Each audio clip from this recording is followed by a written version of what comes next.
Crime branch ने Najafgarh salon double murder मामला सुलझाया, मुख्य शूटर हर्ष उर्फ चिंटू को गिरफ्तार किया। दिल्ली के नजफगढ़ इलाके में 9 फरवरी 2024 को हुए दौरे हत्याकांड का मामला सुलझा लिया गया है। क्राइम ब्रांच ने इस मामले के मुख्य शूटर हर्ष उर्फ चिंटू को गिरफ्तार किया है। आरोपियों में संजीव कुमार उर्फ संजू दहिया और हर्ष उर्फ चिंटू शामिल थे। दोनों ने इंदिरा पार्क इलाके स्थित सीजर.com सैलून में सोनू तहलान और आशीष तहलान की गोली मारकर हत्या कर दी थी। फिलहाल क्राइम ब्रांच चिंटू से पूछताछ कर रही है और उसके अन्य साथियों के बारे में जानकारी जुटाने में लगी है। दिल्ली पुलिस की क्राइम ब्रांच की एनडीआर की टीम ने एक बहुत ही अच्छा काम किया है, जिसमें हम सभी जानते हैं कि फरवरी के महीने में एक डबल मर्डर हुआ था नजफगढ़ के एक सैलून में। उसमें दिन दिहाड़े गोली मारी गई थी पॉइंट ब्लैंक रेंज से और 2 लड़कों का मर्डर कर दिया गया था। इसका सीसीटीवी फुटेज भी वायरल हुआ था। लोगों ने देखा कि कैसे 2 लड़के पहले आते हैं सैलून के अंदर, वहाँ पर ऑलरेडी 2 लड़के मौजूद हैं, एक साथी उनका और मौजूद है। बातचीत होती है, कुछ आपस में इनकी बहस होती है और फिर ये 2 लड़के चले जाते हैं और वापस आते हैं हथियारों के साथ और गोली मारकर 2 लोगों को मौत के घाट उतार देते हैं। मुकदमा ये है कि 9 फरवरी को नजफगढ़ में एक सैलून के अंदर, सीजर नाम के सैलून के अंदर आशीष और सोनू नाम के 2 लड़कों का मर्डर हो जाता है और इनका एक साथी नीरज जो बाहर खड़ा था, बाद में उसके बयान पर एक मर्डर का केस दर्ज हुआ, आर्म्स एक्ट का केस दर्ज हुआ, इन्वेस्टिगेशन शुरू कर दी जाती है। नीरज जो चश्मदीद गवाह था, उसने बताया, एफआईआर में भी लिखा है कि उसको पूरा यकीन है और उसने पहचाना भी कि इसमें संजीव दहिया और उसके साथी हरीश एलियस चिंटू ये दोनों आए थे और इनकी आपस में रंजिश चल रही थी, इनकी आपस में चैलेंजिंग चल रही थी, थ्रेटनिंग चल रही थी, एक दूसरे को मारने की बात चल रही थी। और किस तरह एक पुराने मुकदमे में जो 2021 में छावला में हुआ था, जिसमें नरेश करने का मर्डर हुआ था, उसके बाबत कुछ तनातनी चल रही थी। ये लोग जेल में भी थे और आपस में एक दूसरे को मरने मारने पर उतारू हो रहे थे।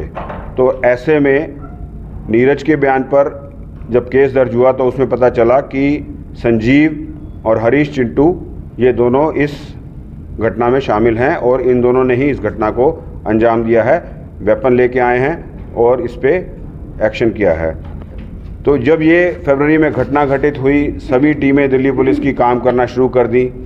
हम जानते हैं कि किस तरह टास्किंग होती है और सभी यूनिट्स दिल्ली पुलिस की, कोई भी इस तरह का केस होता है तो जुट जाती हैं काम करने में। फील्ड फंक्शनरीज, हमारी फील्ड यूनिट्स जो हैं, डिस्ट्रिक्ट्स की टीम्स जो हैं या बाकी यूनिट्स की टीम, तो क्राइम ब्रांच को भी टास्किंग हुई, क्राइम ब्रांच को भी काम मिला कि कहा गया, आदेश भी हुए और हम लोग सेल्फ मोटिवेशन सो मोटो भी काम करते हैं। तो हमारी एनडीआर की टीम, जिसको हमारे डीसीपी जो मेरे दाहिनी ओर बैठे हैं संजय सैन सुपरवाइज़ करते हैं एनडीआर की टीम को, और उसको एसीपी उमेश बर्थवाल सुपरवाइज़ करते हैं, लीड करते हैं, और उनके साथी इंस्पेक्टर राकेश कुमार और उनके साथ उनकी टीम के member SI Amit Grewal, SI Anuj, Narendra Godara, ASI Vikas, ASI Ravinder Kripal, head constable Sukhbir, Rahul Jaspal, Bhag Singh, इरशाद, नाहन जी, कमल गोदारा, रविंदर और सत्यवान, और हमारी एक लेडी कांस्टेबल रीना जो आप देख सकते हैं सबसे दाहिनी ओर खड़ी है। ये पूरी टीम एनडीआर की भी इस काम में लग गई और लगातार हम लोग मशक्क़त करते रहे, टेक्निकल इन्वेस्टिगेशन करते रहे, ट्रेडिशनल इन्वेस्टिगेशन करते रहे, और जो आज की डेट में नए नए जो इन्वेस्टिगेशंस के मोड आ गए हैं उन सब पे हम लोग काम करते रहे।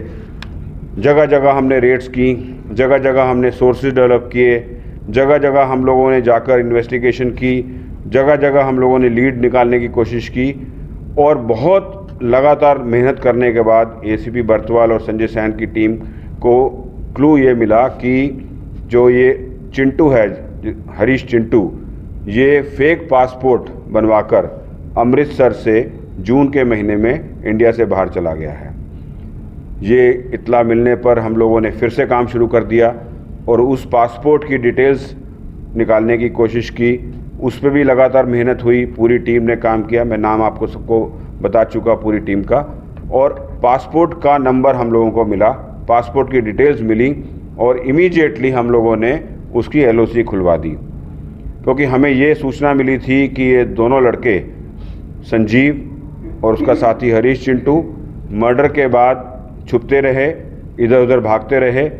फिर ये फेक पासपोर्ट हरीश चिंटू का तो कंफर्म हुआ कि फेक पासपोर्ट पर ये अमृतसर एयरपोर्ट से बाहर चला गया।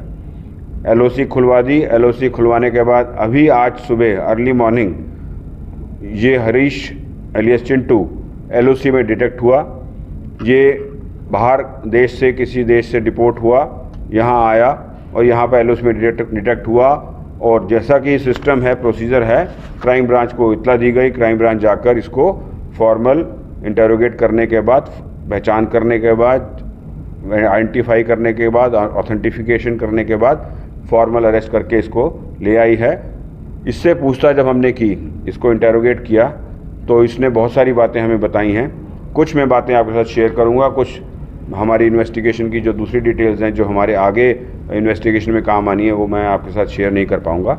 इसने ये बताया कि ये जून के महीने में अमृतसर एयरपोर्ट से शारजा चला गया था 9 जून को। इसने फेक पासपोर्ट बनवाया और फेक पासपोर्ट बनवाकर ये शारजा चला गया। शारजा के बाद एज़ पर हिम, जो इसने बताया कि ये वहाँ के बाद बाकू गया, बाकू के बाद से वापस इस्तांबुल आया, इस्तांबुल से ये मंडोवा जाने की कोशिश कर रहा था, मंडोवा से ये डिपोर्ट हुआ और डिपोर्ट होके ये यहाँ आ गया। इसने हमारे को ये भी बताया कि मेन रंजिश, जो पुरानी रंजिश हम सभी जानते हैं कि जब नरेश करने जो फाइनेंसिंग का काम करता था, जब उसका मर्डर हुआ 2021 में, जिसमें नीरज का साथी एक जो है वो उसमें इन्वॉल्व था, संजीव का साथी नीरज एक इन्वॉल्व था।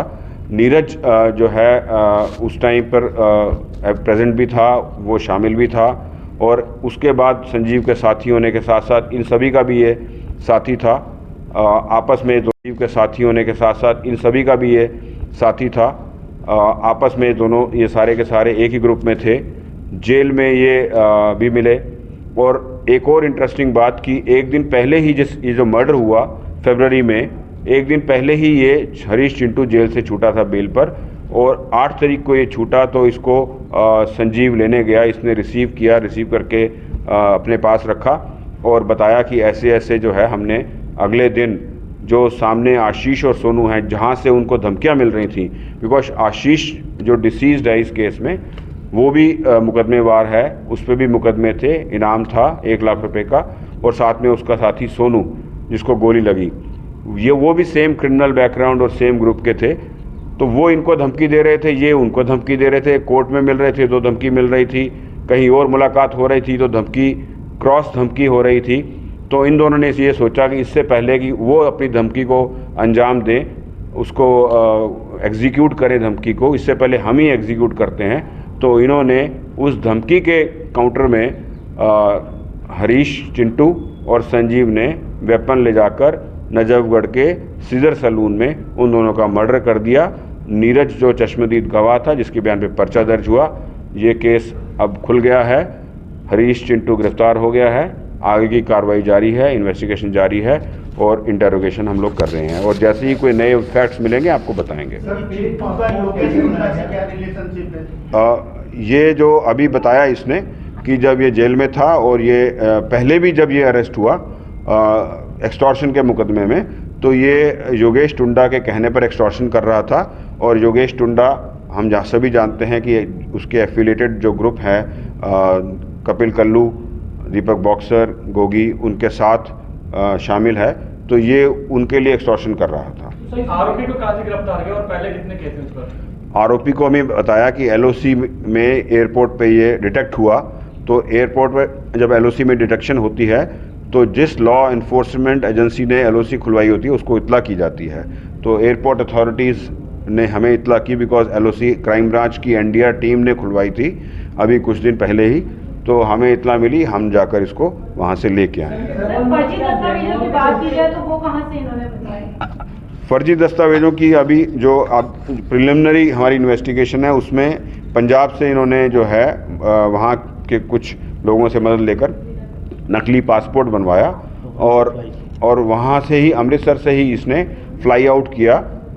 जो पोर्ट ऑफ वो है एग्ज़िट वो अमृतसर है और वहाँ से ये निकल कर मिडिल ईस्ट कंट्री गया। सर ये क्या कहना सही हुआ कि जो मर्डर हुआ था कि गैंग वॉर के चलते मर्डर हुआ था, दोनों मर्डर डबल मर्डर? इसको हम लोग एग्जैक्टली गैंग वॉर नहीं कह सकते, एक अपोजिट गैंग नहीं कह सकते। ये सारे के सारे एक साथ ही एक ही ग्रुप के साथी हैं, मिले हुए हैं, एक दूसरे को फरारी कटवाते हैं, एक दूसरे का साथ देते हैं। तो दीपक बॉक्सर वगैरह को नाम लिया तो नीरज भवाना गैंग के लोग। मैं आगे ज़्यादा जो फैक्ट है मैं उन्हीं पे है आपके बात कर रहा हूँ कि जब ये पहले भी बंद हुआ तो तब एक्सटॉर्शन केस में ये योगेश टुंडा के कहने पे एक्सटॉर्शन कर रहा था। तो जो फैक्ट्स हैं मैं उन्हीं पे बात कर रहा हूँ, इन्फ्रेंस जो है वो ड्रॉ ना करें। तो बाकी जो ये पहले ये गैंग वॉर नहीं है एग्जैक्टली, कोई रिवर्स या राइवलरी नहीं है। आपस में ही ये इन दोनों ये जो पूरा का पूरा ग्रुप था ये आपस में एक दूसरे की मदद भी कर रहा था और कई बार शक आता था इनको कि जो मेरी मुखबरी की है वो शायद संजीव ने करी है, या संजीव को शक था कि जो कुछ बातें पुलिस को पता चल रही हैं या किसी और को पता चल रही हैं तो मुखबरी इनके साथ ही कर रहे हैं जो डिसीज्ड हैं। एक दूसरे को जो धमकी दी जा रही थी उसका कारण रूट कॉज यही था? रूट कॉज आपस में ही इनका ये था कि इनको ये लग रहा था, हमने प्रेस रिलीज में भी लिखा है कि ये इनको ये लग रहा था कि ये दोनों जो हैं आशीष, सोनू और नीरज, ये तीनों इनकी मुखबरी कर रहे हैं और उनको ये लग रहा था कि वो दोनों संजीव खासकर और हरीश चिंटू उस पूरे ग्रुप में कम्प्लीटली इन्वॉल्व नहीं था। वो थोड़ा सा बाहर के जिसे कहते हैं एक्सटर्नल पेरिफेरी में रहने वाला आदमी था, तो उनको ये लग रहा था कि वो उनके साथ दुश्मनी कर रहे हैं। तो जब ये अरेस्ट होते थे तो आपस में जेल में भी ये बात चलती थी कि फलाने आदमी ने मुखबरी की और उनको लगता था कि जो उनके ऊपर मुसीबत आ रही है या उनके अरेस्टिंग हो रही है कि ये लोग मुखबरी कर रहे हैं। सर दो सवाल हैं कि तकरीबन 10 महीने से फरार थे और 10 महीने के अंदर इसने बाहर से बैठ के रंगदारियाँ भी मांगी हैं, कई जगह कुछ वारदात करवाई हैं और एक ये भी पता लगा है कि ये मोंटी मान के संपर्क में भी था और उसके कहने के लगा। लवली, ये इस अभी तक किसी भी मुकदमे में ऐसा नहीं आया है कि हरीश चिंटू रंगदारी कर रहा था या करवा रहा था या किसी को एक्सटॉर्शन कर रहा था। ये नकली पासपोर्ट पर जुलाई में गया है बाहर और अभी तक कोई भी ऐसा फैक्ट सामने नहीं आया है जिसमें एक्सटॉर्शन में इसकी डायरेक्ट या इनडायरेक्ट इन्वॉल्वमेंट रही हो।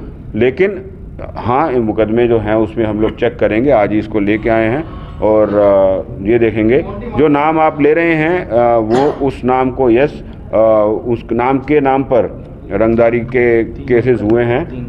रंगदारी के केसेस हुए हैं कि मोंटी मान के कहने पर कॉल्स हुई हैं। वो वेरिफिकेशन की बात है, मतलब वो हम लोग पुख्ता तौर से नहीं कह सकते बिकॉज हम सभी जानते हैं कि एक्सटॉर्शन की कॉल्स कई बार फेक भी निकल रही हैं। बहुत सारी कॉल्स जो हैं वो सैलून वाले केस को दिल्ली पुलिस की कई टीमें बड़ी सरगर्मी से तलाश कर रही थी, तो क्या पिछले 8-10 महीने से पहले से पता था कि इस जगह पर है, यहाँ है? हमारे पास जो इत्तला थी कि ये कहाँ हो सकता है, कहाँ जा सकता है और जो भी लीड्स थी, जो भी गैंगस्टर्स के साथ ये एफिलिएटेड रहा, कनेक्टेड रहा, उन पर वॉच रखने वाली बात थी। और जितने भी हमारे तरीके हैं पुलिस के जो हम शेयर नहीं कर सकते उस पर काम चल रहा था। हमारी टीम खासकर एनडीआर की रिलेंटलेसली जिसे कहते हैं, बगैर रुके, बगैर थमे, बगैर सांस लिए लगातार काम करती जा रही थी। और ये था कि इन दोनों को, बिकॉज ये मुकदमा पेंडिंग था, वर्कआउट नहीं हुआ था, नजफगढ़ का डबल मर्डर केस था, इम्पॉर्टेंट था पुलिस के लिए, हमने वर्कआउट कर लिया। 8 फरवरी 2024 को किस टॉप स्टोरी ब्यूरो के लिए दिल्ली से हेमंत कुमार की रिपोर्ट।